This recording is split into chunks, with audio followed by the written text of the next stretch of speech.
اور اس ویڈیو کی وساطت سے میں اپنے بھائیوں کو بھی ریکویسٹ کروں گا کہ اگر آپ کو کوئی کسی مسجد میں نماز پڑھنے سے یا رفع الیدین کے ساتھ سنت کے مطابق نماز پڑھنے سے روکتا ہے، تنگ کرتا ہے، کسی سے الجھنے کی ضرورت نہیں ہے، ایک سادہ کاغذ کے اوپر اپنی ہینڈ رائٹنگ کے ساتھ اپلیکیشن لکھ کے قریبی تھانے کو دیں.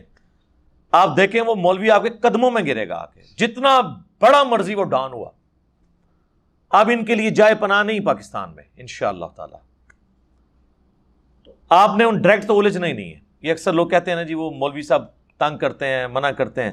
ان کے باپ کی مسجدیں یا تو لکھ کے لگائیں یہ مسجد ہماری ذاتی جاگیر ہے، صرف ہمارے فرقے کا بندہ نماز پڑھے گا. یہ تو ضرور لکھا ہوتا ہے انہوں نے کہ یہاں پہ خطیب یا امام فلاں فرقے سے ہوگا. یہ کسی نے نہیں لکھا ہوتا کہ یہاں پہ نماز صرف فلاں فرقے کے لوگ پڑھیں گے. یہ کہیں آپ نے دیکھا ہے کسی مسجد میں لکھا ہوا؟ تو اس کا مطلب کیا ہے کہ وہ اس چیز کو مانتے ہیں کہ ہم سب کو الاؤ کریں گے.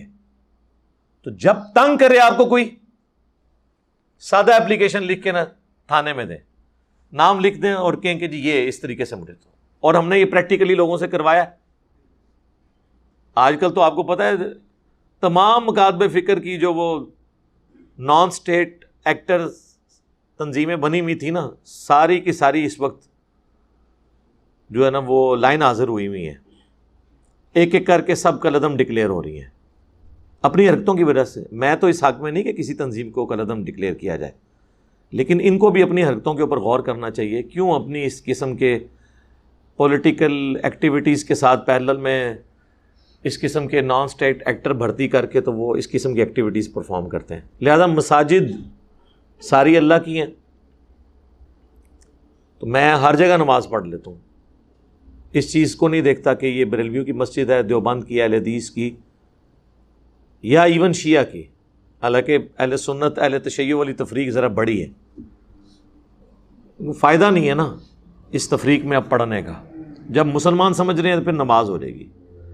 بیسیکلی یہ کفر اسلام کے فتوے اور کسی کے پیچھے نماز ہوتی ہے نہیں ہوتی، اس حوالے سے آپ کو قرآن و سنت میں کوئی بات نہیں ملے گی. یہ سارے علماء کے فتوے ہیں، چاہے پرانے علماء ہیں چاہے جدید دور کے علماء ہیں. فتویٰ آتے ہی اس وقت ہے جب قرآن و سنت میں کوئی بات موجود نہ ہو. میرا ایک معصومانہ سوال ہے کہ یہ جو ایشو ہے کسی کے پیچھے نماز پڑھنے کا، کیا یہ کوئی فروعی مسئلہ تھا یا یہ کوئی جدید دور سے تعلق رکھنے والا مسئلہ تھا کہ اس کے اوپر آج کے علماء کے فتووں کی ضرورت ہوتی؟ ریل گاڑی میں نماز، ہوائی جہاز میں نماز، یہ باتیں تو سمجھ آتی ہیں. بریلوی کے پیچھے نماز اور دیوبندی کے پیچھے نماز اور اہل حدیث کے پیچھے نماز، سنی کے پیچھے نماز، شیعہ کے پیچھے نماز، یہ تو پرانے مسئلے ہیں. فتوے آج کیوں آ رہے ہیں؟ حالانکہ اس سے زیادہ گمراہ کن فرقے صحابہ کے دور میں موجود تھے. کوئی مجھے بتائیں کہ صحابہ کرام ایک دوسرے کے پیچھے نماز نہ پڑھتے ہوں یا ان فرقوں کے پیچھے نماز نہ پڑھتے ہوں. سنن کبریٰ البیہقی میں موجود ہے، عبداللہ بن عمر خوارج کو سلام بھی کرتے تھے، ان کے سلام کا جواب بھی دیتے تھے، اور حی علی الصلاۃ حی علی الفلاح پہ بھی جواب دیتے تھے، یعنی نماز بھی پڑھتے تھے. جب لوگوں نے پوچھا انہوں نے کہا جب تک ان کی مساجد سے حی علی الصلاۃ حی علی الفلاح کی آوازیں آتی رہیں گی ہم ان کے پیچھے نماز بھی پڑھیں گے، ہم ان کے سلام کا جواب بھی دیں گے. لیکن جب یہ ہمیں کہیں گے کہ ہم اپنے مسلمان بھائیوں کو قتل کریں تو ہم ان کا ساتھ نہیں دیں گے. اور معذرت کے ساتھ ہماری عوام جو ہے وہ قتل کرنے میں ساتھ دیتی ہے، نماز ایک دوسرے کے پیچھے نہیں پڑھتی. دیکھیں الٹ چل رہا ہے کام. ہمیں ان لوگوں کے فتووں کی ضرورت ہے. سب سے زیادہ خوارج کی وجہ سے تکلیفیں اٹھانی پڑیں مولا علی کو رضی اللہ تعالیٰ عنہ علیہ السلام. مولا علی نے تو کبھی نہیں کہا ان کے پیچھے نماز نہیں ہوتی، یہ کافر ہے. المصنف ابن ابی شیبہ میں موجود ہے، جب حضرت علی سے پوچھا گیا خوارج کے بارے میں تو انہوں نے فرمایا، پوچھا گیا کیا یہ منافق ہے؟ انہوں نے کہا منافق تو نہیں ہے، اگر منافق ہوتے تو اللہ کا ذکر بہت کم کرتے، جس طرح قرآن میں ہے کہ منافق تو تھوڑا اللہ کا ذکر کرتے ہیں، یہ تو بڑی لمبی نمازیں پڑھتے ہیں. پوچھا گیا کافر ہیں؟ فرمایا کافر بھی نہیں ہے، یہ کفر ہی سے تو بھاگے ہیں، انہوں نے یہ سمجھا کہ میں کافر ہو گیا ہوں اس لیے مجھے چھوڑ گئے. تو کفر سے تو شدید نفرت کرتے ہیں. تو اب تین ہی کیٹیگریز ہو سکتی ہیں نا، یا کوئی منافق ہوگا یا کافر یا مسلمان. تو پوچھا گیا پھر یہ کیا ہیں؟ تو کہا گیا کہ یہ ایک گروہ ہے جس نے ہم سے بغاوت کی ہے.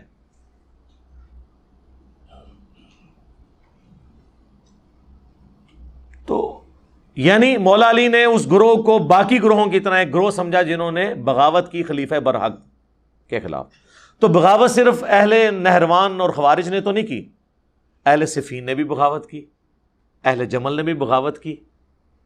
تو اسی کیٹیگری میں رکھا ہے. اور آپ کو مزے کی بات بتاؤں، سنن نسائی الکبریٰ کے اندر حدیث موجود ہے، المستدرک للحاکم کے اندر موجود ہے، مسند امام احمد میں موجود ہے کہ اللہ کے محبوب صلی اللہ علیہ وآلہ وسلم ایک دفعہ اپنی زوجہ محترمہ کے گھر سے نکلے اور آپ کی جوتی راستے میں ٹوٹ گئی. تو آپ نے وہ اپنی جوتی اتار کے مولا علی کو دی گانٹھنے کے لیے. تو سیدنا علی وہیں پہ بیٹھ کے اس جوتی کو گانٹھنا شروع کر دیا. نبی علیہ السلام تھوڑی دیر تو چلے، پھر آپ سائڈ پہ رک گئے سیدنا علی کے انتظار کے لیے.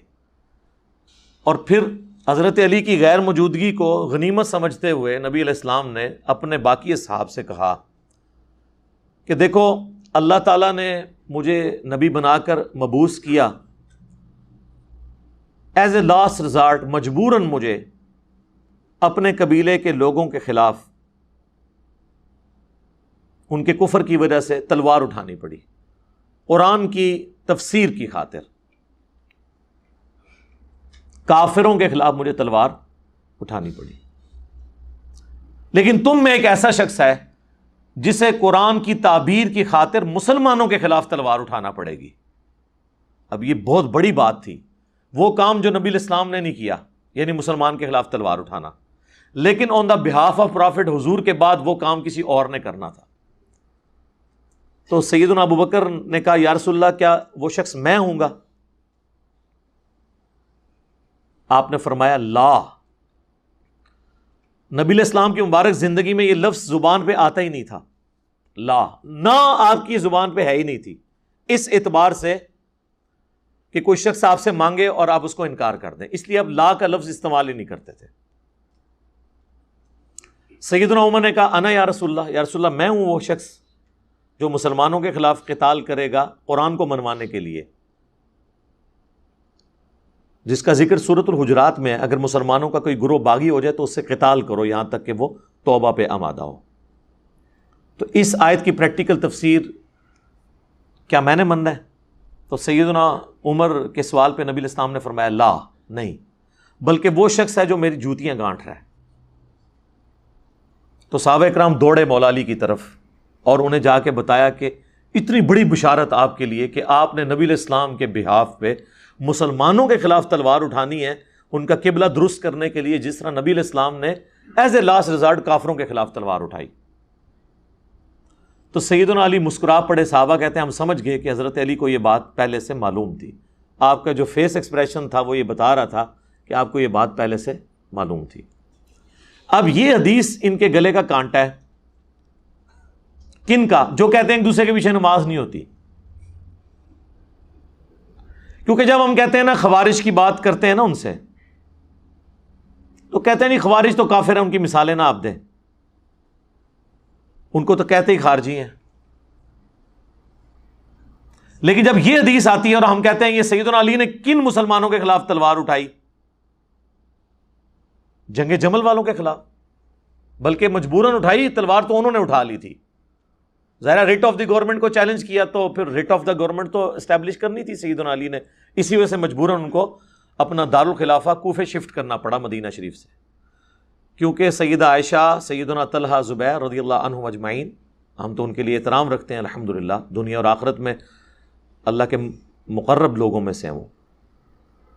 ان کی غلطیوں پر ان کی نیکیاں بھاری ہیں الحمدللہ. تو اب ریٹ آف دا گورنمنٹ کے لیے بجائے دھرنا جو ہے وہ مدینہ شریف میں آ کے دینے کے، جہاں پہ خلیفۃ المسلمین بیٹھے تھے، انہوں نے جا کے کوفے پہ خود چڑھائی کرنا شروع کر دی. تو پھر سیدنا علی کو مجبوراً یہاں سے نکل کے عراق جانا پڑا. جب ہم یہ بات کرتے ہیں کہ میرے بھائی یہ دیکھیں یہ سارے معاملات اب تو محرم کا مہینہ بھی آنے لگا ہے تو مجھے بائی چانس یہ باتیں ذہن میں آنا شروع ہو جاتی ہیں، لیکن اس سے جڑی ہوئی ہیں۔ ہم کہتے ہیں مسلمانوں کے خلاف جو تلوار اٹھائی نا، اس سے مراد پھر جنگ جمل والے اور جنگ صفین والے لوگ ہیں، کیونکہ مسلمان تو حضرت عائشہ، طلحہ، زبیر رضی اللہ عنہم اجمعین اہل جمل، اور اہل صفین میں حضرت معاویہ، حضرت عمر بن عاص اور حضرت مغیرہ ابن شعبہ رضی اللہ عنہم اجمعین، یہ ہیں۔ وہ کہتے ہیں نہیں یہ مراد نہیں ہے، ان سے مراد خوارج ہیں، کیونکہ حضور نے فرمایا تھا مسلمانوں کے خلاف حضرت علی کو تلوار اٹھانی پڑے گی۔ تو یہ جو آپس کی ان کی جنگیں نا، ان میں ہمیں خاموش رہنا چاہیے۔ یہ حضرت علی نے ان کے خلاف جو تلوار اٹھائی نا، اس مسئلے کو ڈسکس نہ کریں۔ یہ جو حضور نے کہا تھا نا کہ نبی علیہ السلام کی ڈیوٹی پوری کریں گے حضرت علی، اب یہاں ماننا پڑ جائے کہ حضرت علی نے جنگ صفین اور جمل رسول اللہ کی ڈیوٹی پوری کی ہے، تو پھر ان کی پوری ناسبیت دھڑام سے نیچے آ جاتی ہے۔ تو پھر وہاں کہتے ہیں نہیں یہ جو کہا گیا نا مسلمانوں کے خلاف تلوار اٹھانی پڑے گی، اس سے مراد خارجی ہیں، تو سر پھر خوارج کو آپ نے مسلمان مان لیا۔ اگر خارجی مسلمان ہے تو بریلوی، دیوبندی، اہل حدیث، شیعہ کیوں نہیں مسلمان؟ حالانکہ خارجی جو ہیں وہ صحابہ کو کافر کہتے تھے۔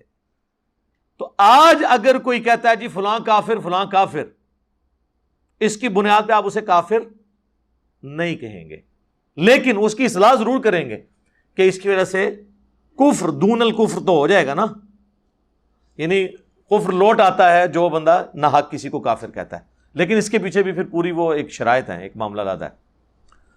تو میں نے آپ کو بتایا کہ صحابہ کرام میں اتنی ٹالرنس تھی۔ سیدنا عثمان کو دیکھیں، صحیح بخاری میں اوپر تلے 2 حدیث ہیں، 694 اور 695، اس پہ باب باندھا امام بخاری نے بدعتی اور باغی کے پیچھے نماز پڑھنے کا حکم، یعنی بدعتی ہو باغی ہو اس کے پیچھے آپ نماز پڑھیں گے۔ اور پہلی حدیث لے کے حضرت ابو ہریرہ سے کہ وہ کہتے ہیں کہ نبی علیہ السلام نے فرمایا کہ ایک وقت آئے گا کہ ایسے امام تم پر مسلط ہوں گے جو تمہیں غلط نمازیں پڑھائیں گے۔ تو حضرت ابو ہریرہ نے کہا یا رسول اللہ میں کیا کروں؟ فرمایا ان کے پیچھے نماز پڑھ لینا، ان کی غلطی کا وبال انہی پہ ہوگا۔ یعنی اگر کوئی امام رفع الیدین نہیں کرتا تو اس کی غلطی کا وبال اس پہ، آپ اس کے پیچھے نماز پڑھ لیں۔ آج کے دور میں تو ہم یہ بات کریں گے۔ ویسے تو حنفی آپ کو کہتے ہیں جناب کہ جی جب امام حنفی ہو تو آپ پیچھے رفع الیدین چھوڑ دیا کریں، امام کی پیروی کریں۔ ہم کہتے ہیں ٹھیک ہے، پھر قائم رہنا ہے، اپنے وضو کو اب توڑنا نہیں ہے۔ تو تم حج کی ٹریننگ کے دوران حنفی پبلک کو یہ بتاتے ہوگے کہ امام کعبہ رفع الیدین کرتا ہے، امام کی پیروی کرنی چاہیے، لہٰذا سارے بریلوی دیوبندی جب حج عمرے کے لیے جائیں تو رفع الیدین سے نماز پڑھیں۔ ہیں اگو پریشان ہو جاتے تھے، انہوں نے سوچی ہی نہیں ہوتا کہ اتنا برا وقت آنا سی ساڈے تے کہ ایسی شے نہ تے مسلط ہونی سی جس نے ٹرنز دا ٹیبل اوور کرنا تھا، انہی کے اصول اور مبادی پہ ان سے سوال کرنا تھا۔ جی جب آپ ہمیں مشورہ دے رہے ہیں کہ ہم بغیر رفع الیدین کے آپ کے اماموں کے پیچھے نماز پڑھیں، تو آپ بھی اپنی حج ٹریننگ کی کتابوں میں ان سیشنز کے اندر لکھیں نا کہ آپ نے امام کعبہ کے پیچھے رفع الیدین کے ساتھ جا کے نماز پڑھنی ہے، امام کی پیروی کرنی چاہیے۔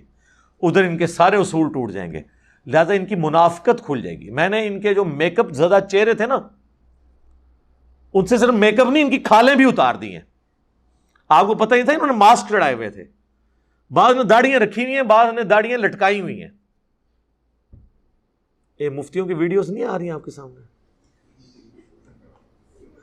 70 سال کے مفتی کس طرح کی ایکٹیویٹیز کے اندر انوالو ہیں۔ تو یہ بیسیکلی مسجدیں علیحدہ اسی لیے انہوں نے کی تاکہ ان کی آئیڈینٹی قائم رہے۔ اچھا، امام بخاری اس کے نیچے 695 نمبر حدیث لے کے آئے، سیدنا عثمان جب محصور ہو گئے، بلوائیوں نے ان کے گھر کو گھیر لیا، مسجد نبوی تک جانے پہ ان کے روک لگا دی، تو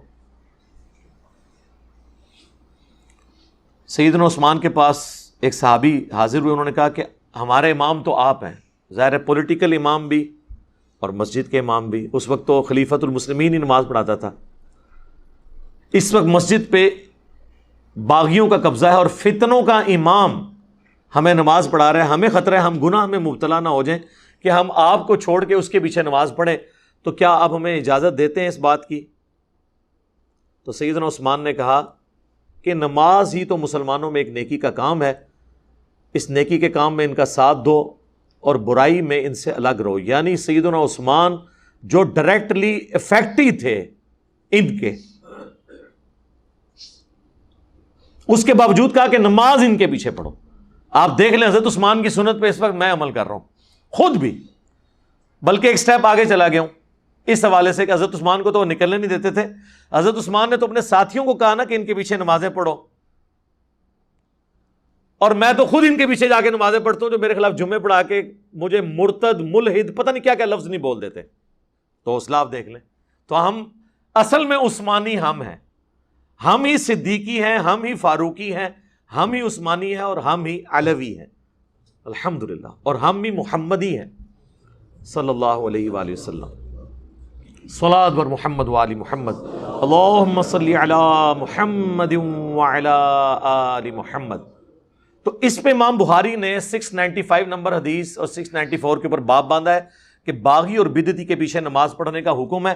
یعنی خلیفہ راشد نے ہمیں حکم دیا ہے کہ ہم باغی اور بدعتی کے پیچھے نماز پڑھ لیں. اچھا، حضرت امام بخاری نے تو اس سے یہ رزلٹ نکالا. اب اس کے بعد آگے کوئی مولانا صاحب یہ فتویٰ دیتے ہیں کہ جی فلانے کے پیچھے نماز ہوتی ہے کہ نہیں، تو پہلے یہ طے کرو کہ کیا ان کا جرم حضرت عثمان غنی کو شہید کرنے سے بڑا ہے؟ ان کی گمراہی حضرت عثمان کے جو مخالفین نے جس لیول پہ حضرت عثمان کو ٹریٹ کیا اس سے بڑھ کر ہے؟ کون یہ جرت کرے گا؟ تو مسئلہ بالکل کلیئر ہے. یہاں پہ آپ دیکھ لیں، کہتے ہیں امام کعبہ کے پیچھے نماز نہیں ہوتی. بریلوی یعنی ان کی ویڈیوز ریکارڈڈ ہے. اہل حدیث کہتے ہیں بریلویوں کے پیچھے نماز نہیں ہوتی. اس طریقے سے ہر فرقہ دوسرے کے بارے میں یہ بات کر رہا ہوتا ہے. صرف شیعہ کے اندر میں نے ٹالرنس دیکھی ہے، اور وہ بھی اس لیے کہ ان کی ایک سمجھ لیں اپنی فقہ کے اندر یہ چیز موجود ہے، اس کی وجہ سے وہ اس کو فالو کر رہے ہیں کہ وہ سب کے پیچھے نماز پڑھ لیتے ہیں. امام کعبہ کے پیچھے آپ کو بریلوی نماز پڑھتے ہوئے کم نظر آئیں گے. اہل تشیع سب کے سب امام کعبہ کے پیچھے نماز پڑھتے ہیں. وہ کہتے ہیں ہو جاتی ہے نماز.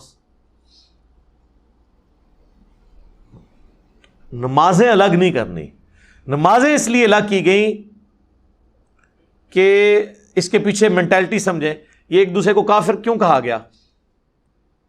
تاکہ ہمارا بندہ دوسرے کی مسجد میں نہ جائے، تاکہ ہمارا چندہ دوسرے مسجد میں نہ جائے. ہاں، پیچھے ریزن ہی یہی ہے، واللہ یہی ریزن ہے، ایک ہی ریزن ہے. جب تک آپ ایک دوسرے کو کافر نہیں کہیں گے تو پبلک تو مکس ہوگی. وہ کبھی قربانی کے جانور میں وہاں جا کے حصہ ڈال لے گی، کھال کسی اور کو دے دے گی. جب آپ کہیں گے یہ ہے ہی کافر ہے، ان کے پیچھے نماز نہیں ہوتی ہے، تو آپ نے جا کے وہاں پہ جب گھسنا ہی نہیں تو چندہ ان کو کہاں سے جا کے دینا ہے؟ ایون کہیں مجبوراً گھس بھی گئے تو چندہ دیے بغیر آپ واپس آ جائیں گے. تو بیسیکلی یہ ریزن تھی جس کی وجہ سے انہوں نے کہا ایک دوسرے کے پیچھے نماز نہیں ہوتی. صحابہ کرام میں یہ لالچیں موجود نہیں تھیں کہ وہ اس طرح کے کام کرتے ہیں، اس لیے انہوں نے کبھی یہ فتویٰ نہیں دیا کہ فلاں کے پیچھے نماز ہوتی ہے، فلاں کے پیچھے نماز نہیں ہوتی. وہ ہمیشہ ایک دوسرے کے پیچھے، ایون گمراہوں کے پیچھے نمازیں وہ پڑھتے رہے ہیں. وہ گمراہ بھی جن کے بارے میں آج لوگ کہتے ہیں جی وہ کافر تھے، یعنی مختار سقفی کے جو ماننے والے لوگ تھے ان کے پیچھے عبداللہ بن عمر سن الکبریٰ البیہقی میں آتا ہے کہ خوارج کے پیچھے بھی نماز پڑھتے تھے اور ان کے پیچھے بھی نماز پڑھتے تھے. ایون وہ حکمران جنہوں نے مال غنیمت میں خورد برد کیا، ان کے پاس زکاتیں بھی اپنی جمع کرواتے تھے. بھئی ہم تو بری ذمہ ہو گئے ہیں، اب جو غلطی ہے وہ ان کا وبال انہی پہ ہوگا. یہاں پہ ایک دوسرے کے پیچھے نماز پڑھنے کا کوئی تصور نہیں، پیچھے چندہ بک ہے. اسی کانٹیکس میں تو میں نے آپ کو فتویٰ بتایا تھا نا اعلیٰ حضرت کا، احکام شریعت کے اندر اور ملفوظات اعلیٰ حضرت. ملفوظات اعلیٰ حضرت کی پہلی جلد تو خود اعلیٰ حضرت نے پڑھی ہوئی ہے، لہٰذا کوئی یہ کہہ نہیں سکتا کہ ان کے بیٹے نے اپنی طرف سے گپیں ان کی طرف منسوب کر دی ہیں. ملفوظات اعلیٰ حضرت کے اندر ان سے 3 سوال ہوئے ہیں. پہلا سوال ہوا ہے کہ یہ جو وہابی ہیں، دیوبندی اور اہل حدیث، ان کو کمبائنڈ وہابی کہتے ہیں. وہ تو وہابی اگر نماز پڑھا رہا ہو تو ہم ان کے پیچھے نماز پڑھیں یا الگ سے پڑھیں؟ تو ان کا کہ وہابیوں کی تو اپنی نماز نہیں ہوتی ہے، تو ان کے پیچھے کہاں سے نماز ہوگی؟ نہ ان کی نماز نماز ہے، نہ جماعت جماعت ہے۔ پھر پوچھا گیا کہ وہابیوں کی مسجد یعنی دیوبند اور الحدیث کی مسجد، ان کی مسجد تو عام گھروں کی طرح ہے، یہ تو مسجدیں ہیں ہی نہیں ہیں۔ اس میں نے اعلیٰ حضرت کی تصحیح کی تھی کہ بھئی اعلیٰ حضرت کو یہ نہیں کہنا چاہیے تھا ان کی مسجدیں، کہنا چاہیے تھا ان کی عبادت گاہیں، یہ عبادت گاہیں لفظ استعمال کرتے ہیں، ظاہر ہے ایک دوسرے کے فرقے کو مسجد نہیں کہہ سکتے، ان کی عبادت گاہیں جو ہیں وہ عام گھروں کی مثل ہیں، یعنی جیسے گھر میں نماز پڑھی اسی طریقے سے ہے، کیونکہ وہ قدغن نہیں لگا سکتے۔ وہ بخاری مسلم میں حدیث ہے کہ اللہ نے مجھے 5 ایسی خصوصیات دی ہیں جو کسی پیغمبر کو نہیں دی، ان میں سے ایک یہ ہے کہ پوری زمین میرے لیے سجدہ گاہ ہے، کہیں پہ بھی میرے امتی نماز پڑھ سکتے ہیں، تو وہ اس کیٹیگری سے باہر نہیں نکال سکتے تھے۔ تیسرا پوچھا گیا ان کی اذان،